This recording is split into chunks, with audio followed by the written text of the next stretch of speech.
That evening, Taeyang was a whirlwind of restless energy and swirling, conflicting emotions. The news of Vain being a mother, a single mother, consumed him. The words echoed in his mind, louder than any sound in his luxurious penthouse apartment, which suddenly felt suffocating. His usual calm and now amplified the chores within him. He paced for what felt like hours. The glittering city lights beyond his panoramic windows as distant, indifferent blur. Taeyong, muttering to himself, his voice raw with a mix of disbelief and growing remorse. A child, her child, how could this be? How could I have been so unaware? He ran a hand through his perfectly styled hair, his movements jerky. She just vanished all those years ago, and I accepted it. I let her go. What kind of fool I was. He walked over to his sleek modern bar, pouring a glass of, but not drinking it. He just stared into the swirling depths, seeing not the liquid but Whiten's face, the tight strength he saw in the meeting, the subtle defiance, and then the faint, lingering image of the little girl, her child. A profound sense of loss hit him, a chilling realization of all the years that had passed, all the life she had built without him.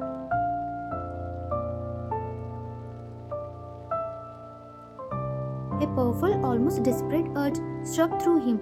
He needed to see her. He needed to understand. He needed answers that no amount of business success could provide. This wasn't just about curiosity anymore. It was about a deep ache in his chest, a sense of having missed something incredibly vital. He walked swiftly to his large executive desk, his jaw set with a new resolve. As the CEO, he has access to nearly any employee's information. He powered on his laptop, his fingers flying across the keyboard. He navigated through the company's internal employee database. His eyes scanned the directory, found her name. There it was, her current residential address. He copied it down, the digital information feeling strangely cool, yet immensely powerful in his hands. He grabbed his car keys from the marble counter, his hands fumbling slightly in his urgency. I have to see her, he whispered to the empty room, the words a desperate plea. I have to know. He raced out the door, the cool night air doing little to calm the fire in his veins. He drove through the swirling city, his GPS leading him to a part of town he hadn't visited in years. Every turn brought him closer to the truth, each passing street light illuminating the turmoil within him.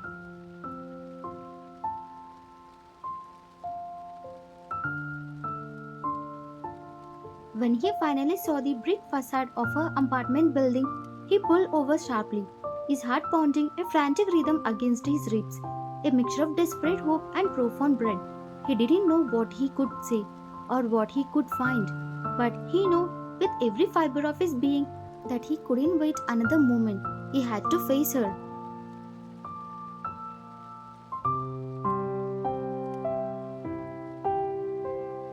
Taeyong sat in his car, the engine off, the sudden silence inside the vehicle a stark contrast to the frantic thumping of his heart. He stayed at the entrance of Vain's apartment building, the address he had pulled from the company's database, now a tangible reality before him. A knot of dread and desperate hope tightened in his stomach. He wasn't sure what he expected or even what he planned to see.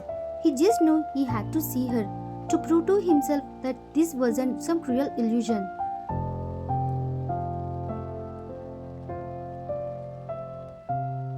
Then the main door opened, and she emerged. His breath hitched. It was her, Vain. She looked tired.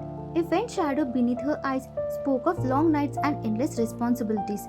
But she was still beautiful. Her age swept up into a messy bun, a few soft strands escaping to frame her face, and beside her, skipping with a boundless innocent energy, was a small vibrant figure, a little girl, no older than 5 or 6. Her hand clasped securely in Vain's. It was Nari.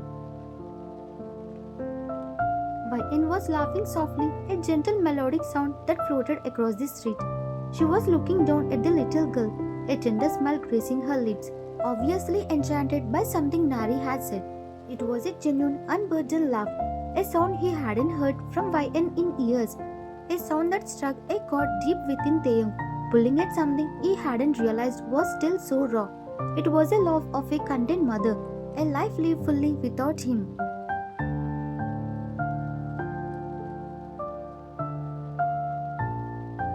Then, as Bayan glanced up, her eyes scanned the street.